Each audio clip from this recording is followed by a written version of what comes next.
We know a lot of you probably have been traveling over the last week. Maybe you still have family in town who are heading out, or you're just getting in town.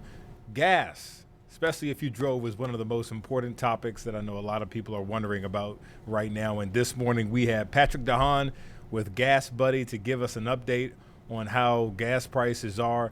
Patrick, good to see you this morning. How would you say where gas prices are as after we transition over the holiday weekend?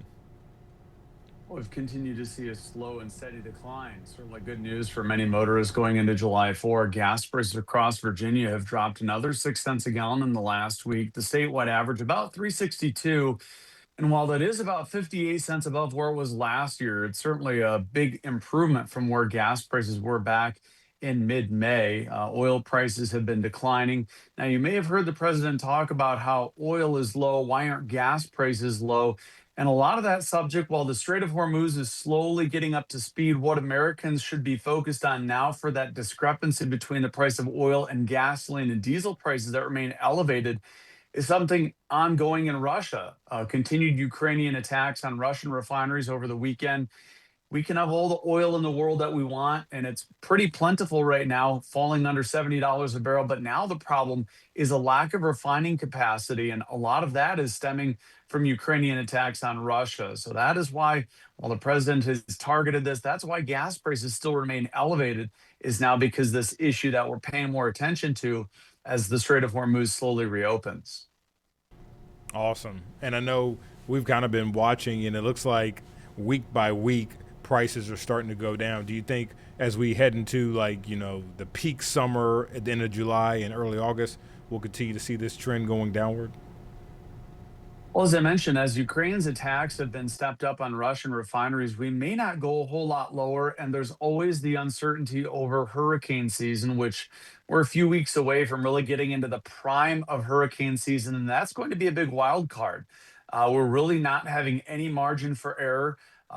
Refineries in the United States are already utilizing 97% of their capacity. So any outages, whether from hurricanes or severe weather, which we've seen a little bit of as this heat wave has really been extended here the last week or so, there's really no margin for error. So if everything goes absolutely flawless, prices may inch a little bit lower, but as attacks in Russia by Ukraine ramp up on refineries, I'm a little worried that a decline in prices could stall out if anything bad happens. So, whether we'll go much lower or if these attacks continue, we could eventually rebound. For now, I think we'll drift lower, but any sort of issue could push prices back up.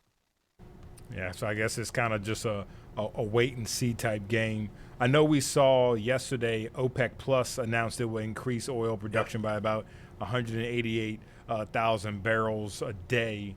Do you think that can help drive down the prices? Well, it certainly could drive down the price of oil. But now looking here at live data, oil prices are actually up a little bit this morning. So while more oil on the market would push down the price of oil, it's still all these refining issues and concerns that I mentioned that are really going to take the spotlight. If you look at the price of oil, it's only up about a fifth of a percent. But if you look at the refined products, the wholesale cost of gasoline is up almost 4% today, describing that difference. That oil prices, well, they're barely up, but gasoline, diesel, and jet fuel prices are jumping again because of a lack of refining capacity as Ukraine knocks out Russian oil refineries. Well said. And I guess, what's your message to drivers, especially along the East Coast, this Virginia, D.C., North Carolina, Maryland type border?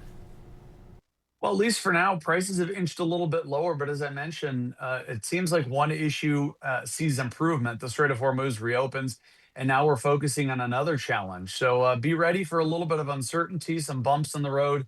Hopefully, by the end of the year, prices would be lower, but we're still relying on what happens in Russia with Ukraine and certainly hurricane season. So it still could be a little bit of a bumpy ride here for the second half of the summer. Well said. And I know you mentioned a little bit about jet fuel earlier and how that can kind of impact things.